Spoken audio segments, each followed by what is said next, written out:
بسم الله الرحمن الرحيم. الحمد لله الذي أنزل على عبده الكتاب ولم يجعل له عوجا قيما لينذر بأسا شديدا من لدنه ويبشر المؤمنين الذين يعملون الصالحات أن لهم أجرا حسنا ماكثين فيه أبدا وينذر الذين قالوا اتخذ الله ولدا ما لهم به من علم ولا لآبائهم كبرت كلمة تخرج من أفواههم إن يقولون إلا كذبا فلعلك باخع نفسك على آثارهم إن لم يؤمنوا بهذا الحديث أسفا إنا جعلنا ما على الأرض زينة لها لنبلوهم أيهم أحسن عملا وإنا لجاعلون ما عليها صعيدا جرزا أم حسبت أن أصحاب الكهف والرقيم كانوا من آياتنا عجبا إذ أوى الفتية إلى الكهف فقالوا ربنا آتنا من لدنك رحمة وهيئ لنا من أمرنا رشدا فضربنا على آذانهم في الكهف سنين عددا ثم بعثناهم لنعلم أي الحزبين أحصى لما لبثوا أمدا نحن نقص عليك نبأهم بالحق إنهم فتية آمنوا بربهم وزدناهم هدى وربطنا على قلوبهم إذ قاموا فقالوا ربنا رب السماوات والأرض لن ندعو من دونه إلها لقد قلنا إذا شططا هؤلاء قوم اتخذوا من دونه آلهة لولا يأتون عليهم بسلطان بين فمن أظلم ممن افترى على الله كذبا وإذ اعتزلتموهم وما يعبدون إلا الله فأووا إلى الكهف ينشر لكم ربكم من رحمته ويهيئ لكم من أمركم مرفقا وترى الشمس إذا طلعت تزاور عن كهفهم ذات اليمين وإذا غربت تقرضهم ذات الشمال وهم في فجوة منه ذلك من آيات الله من يهد الله فهو المهتد ومن يضلل فلن تجد له وليا مرشدا وتحسبهم أيقاظا وهم رقود ونقلبهم ذات اليمين وذات الشمال وكلبهم باسط ذراعيه بالوصيد لو اطلعت عليهم لوليت منهم فرارا ولملئت منهم رعبا وكذلك بعثناهم ليتساءلوا بينهم قال قائل منهم كم لبثتم قالوا لبثنا يوما أو بعض يوم قالوا ربكم أعلم بما لبثتم فابعثوا أحدكم بورقكم هذه إلى المدينة فلينظر أيها أزكى طعاما فليأتكم برزق منه وليتلطف ولا يشعرن بكم أحدا إنهم إن يظهروا عليكم يرجموكم أو يعيدوكم في ملتهم ولن تفلحوا إذا أبدا وكذلك أعثرنا عليهم ليعلموا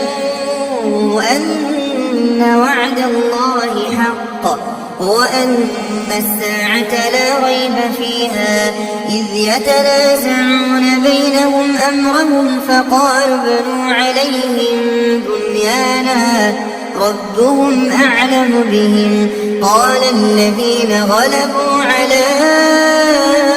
أمرهم لنتخذن عليهم مسجدا سيقولون ثلاثة رابعهم كلبهم ويقولون خمسة سادسهم كلبهم رجما بالغيب ويقولون سبعة وثامنهم كلبهم قل ربي أعلم بعدتهم ما يعلمهم إلا قليل فلا تمار فيهم إلا مراء ظاهرا ولا تستفت فيهم منهم أحدا ولا تقولن لشيء إني فاعل ذلك غدا إلا أن يشاء الله واذكر ربك إذا نسيت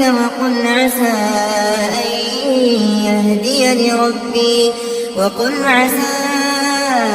أن يهديني ربي لأقرب من هذا رشدا ولبثوا في كهفهم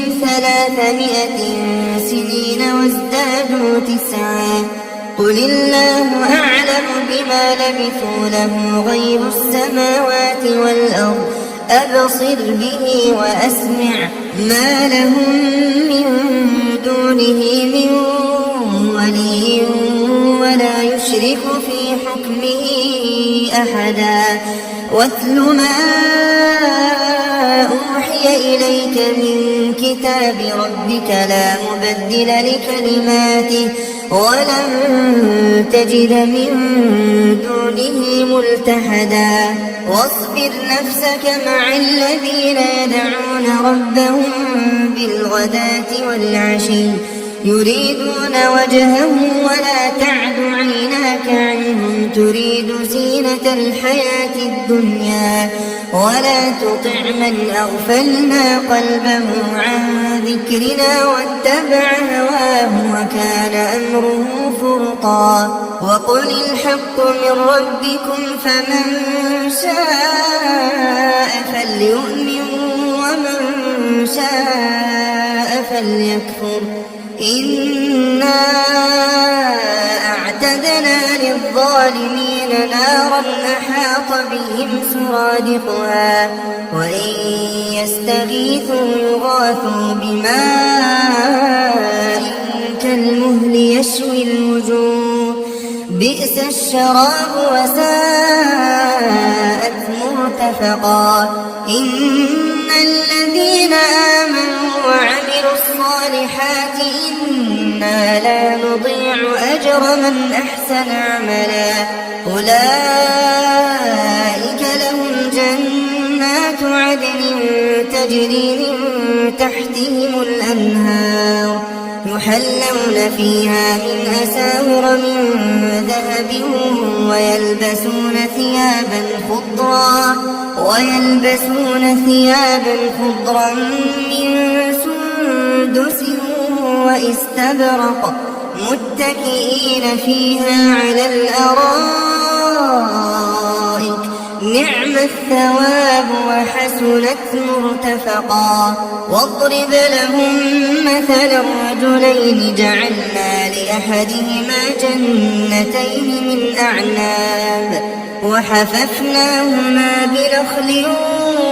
وجعلنا بينهما زرعا كلتا الجنتين آتت أكلها ولم تظلم منه شيئا وفجرنا خلالهما نهرا وكان له ثمر فقال لصاحبه وهو يحاوره أنا أكثر منك مالا وأعز نفرا ودخل جنته وهو ظالم لنفسه قال ما هذه أبدا وما أظن الساعة قائمة ولئن رددت إلى ربي لأجدن خيرا منها منقلبا قال له صاحبه وهو يحاوره أكفرت بالذي خلقك من تراب ثم من نطفة ثم سواك رجلا لكن هو الله ربي ولا أشرك بربي أحدا ولولا إذ دخلت جنتك قلت ما شاء الله لا قوة إلا بالله إن ترني أنا أقل منك مالا وولدا فعسى ربي أن يؤتيني خيرا من جنتك ويرسل عليها حسبانا من السماء فتصبح صعيدا زلقا أو يصبح ماؤها غورا فلن تستطيع له طلبا وأحيط بثمره فأصبح يقلب كفيه على ما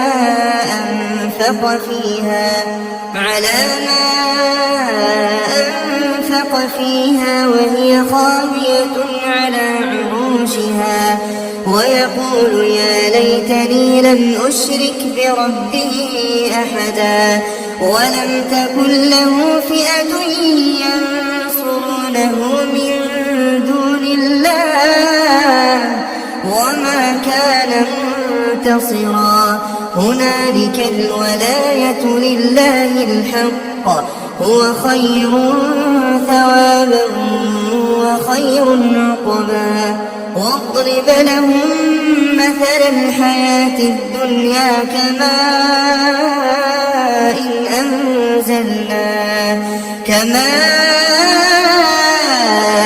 أنزلناه من السماء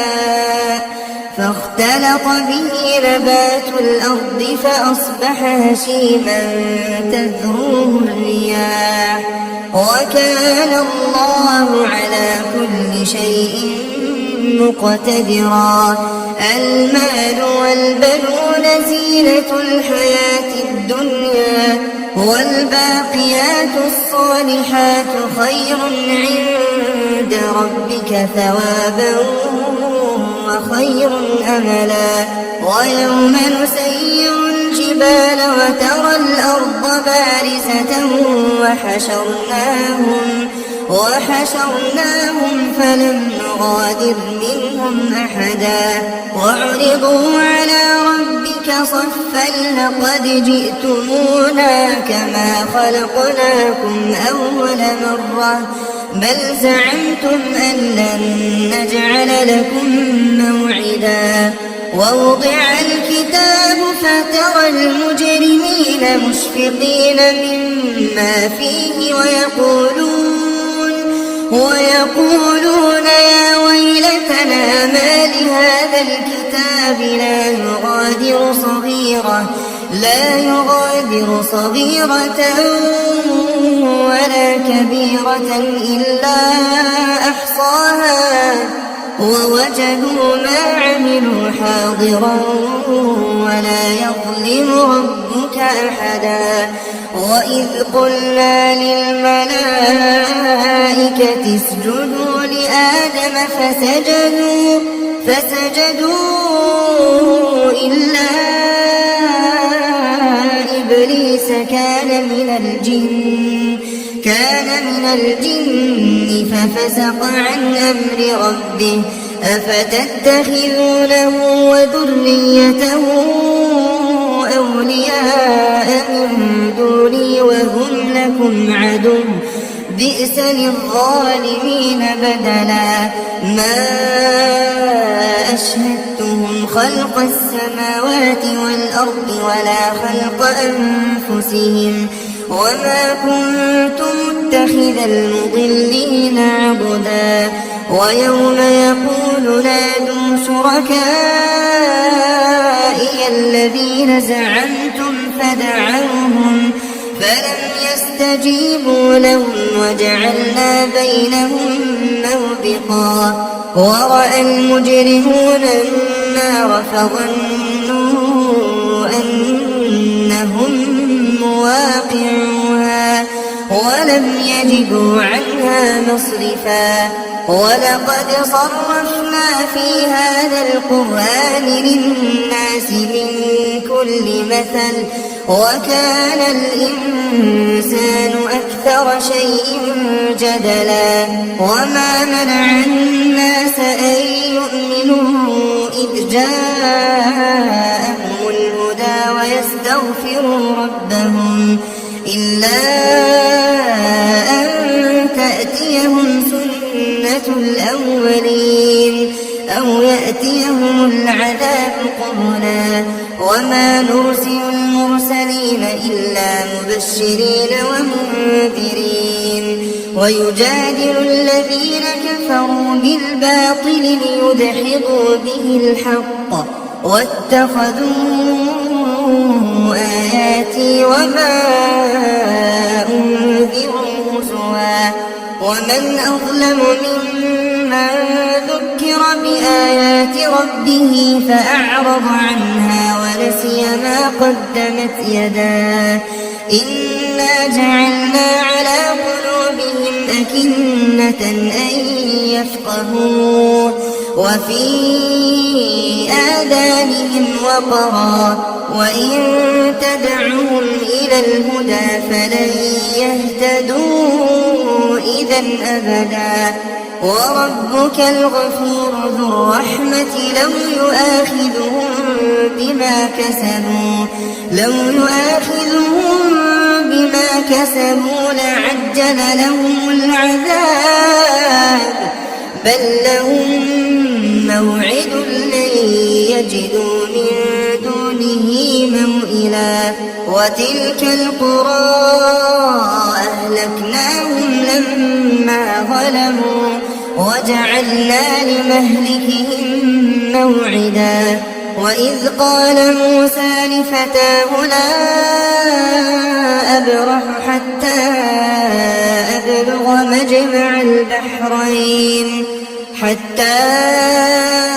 أبلغ مجمع البحرين أو أمضي حقبا فلما بلغا مجمع بينهما نسيا حوتهما فاتخذ سبيله في البحر سربا فلما جاوزا قال لفتاه آتنا غداءنا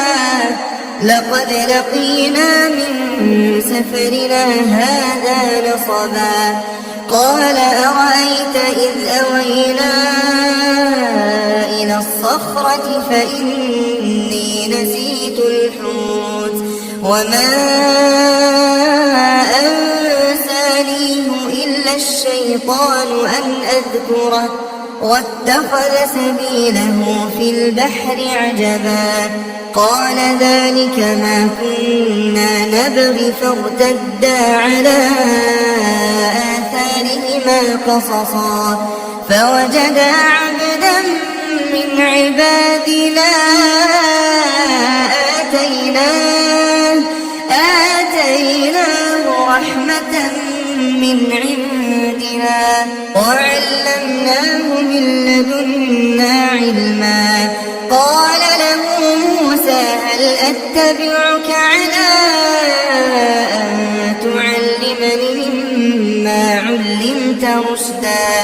قال إنك لن تستطيع معي صبرا وكيف تصبر على ما لم تحط به خبرا قال ستجدني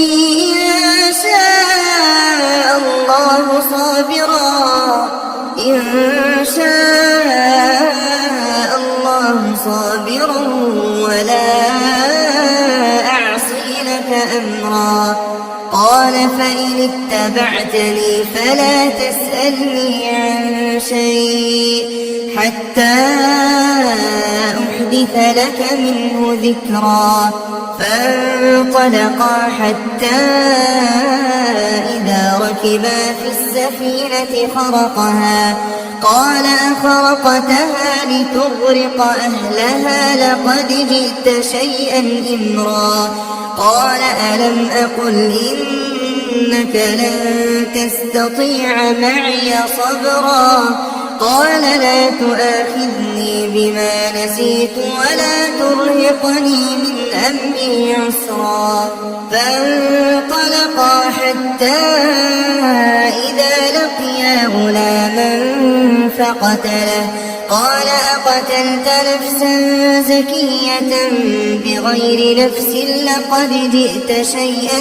نكرا. قال ألم أقل لك إنك لن تستطيع معي صبرا. قال إن سألتك عن شيء بعدها فلا تصاحبني قد بلغت من لدني عذرا. فانطلقا حتى إذا أتيا أهل قرية استطعما أهلها فأبوا أن يضيفوهما فوجدا فيها جدارا يريد أن ينقض فأقامه. قال لو شئت لاتخذت عليه أجرا. قال هذا فراق بيني وبينك سأنبئك بتأويل ما لم تستطع عليه صبرا. أما السفينة فكانت لمساكين يعملون في البحر فأردت أن أعيبها وكان وراءهم ملك يأخذ كل سفينة غصبا. وأما الغلام فكان أبواه مؤمنين فخشينا أن يرهقهما طغيانا وكفرا فأردنا أن يبدلهما ربهما خيرا منه زكاة وأقرب رحما. وأما الجدار فكان لغلامين يتيمين في المدينة وكان تحته كنز لهما وكان أبوهما صالحا فأراد ربك أن يبلغا أشدهما ويستخرجا كنزهما رحمة من ربك وما فعلته عن أمري ذلك تأويل ما لم تستطع عليه صبرا. ويسألونك عن ذي القرنين قل سأتلو عليكم منه ذكرا. إنا مكنا له في الأرض وآتيناه من كل شيء سببا فأتبع سببا حتى إذا بلغ مغرب الشمس وجدها تغرب في عين حمئة ووجد عندها قوما قلنا يا ذا القرنين إما أن تعذب وإما أن تتخذ فيهم حسنا. قال أما من ظلم فسوف نعذبه ثم يرد إلى ربه فيعذبه عذابا نكرا. وأما من آمن وعمل صالحا فله جزاء الحسنى وسنقول له من أمرنا يسرا. ثم أتبع سببا حتى إذا بلغ مطلع الشمس وجدها تطلع على قوم لم نجعل لهم من دون دونها سترا كذلك وقد أحطنا بما لديه خبرا ثم أتبع سببا حتى إذا بلغ بين السدين وجد من دونهما قوما لا يكادون يفقهون قولا قالوا يا ذا القرنين إن يأجوج ومأجوج مفسدون في الأرض فهل نجعل لك فرجا على أن تجعل بيننا وبينهم سدا قال ما مكنني فيه ربي خير فأعينوني بقوة أجعل بينكم وبينهم ردما آتوني زبر الحديد حتى إذا ساوى بين الصدفين قال انفخوا حتى إذا جعله نارا قال آتوني أفرغ عليه قطرا فما استطاعوا أن يظهروه وما استطاعوا له نقبا قال هذا رحمة من ربي فإذا جاء وعد ربي جعله دكا وكان وعد ربه حقا وتركنا بعضهم يومئذ يموج في بعض ونفخ في الصور فجمعناهم جمعا وعرضنا جهنم يومئذ للكافرين عرضا الذين كانت أعينهم في غطاء عن ذكري وكانوا لا يستطيعون سمعا أفحسب الذين كفروا أن يتخذوا عبادي من دوني أولياء إنا أعتدنا جهنم للكافرين نزلا قل هل ننبئكم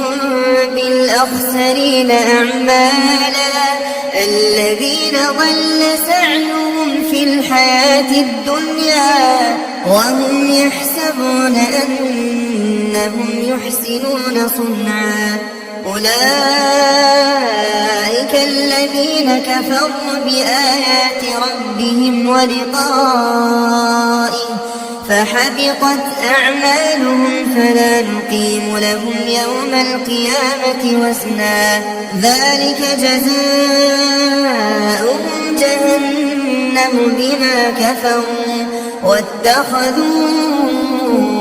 آياتي ورسلي هزوا إن الذين آمنوا وعملوا الصالحات كانت لهم جنات الفردوس نزلا خالدين فيها لا يبغون عنها حولا قل لو كان البحر مدادا لكلمات ربي لنفد البحر قبل أن تنفد كلمات ربي ولو جئنا بمثله مددا قل إنما أنا بشر مثلكم يوحى إلي أنما إلهكم إله واحد فمن كان يرجو لقاء ربه فليعمل عملا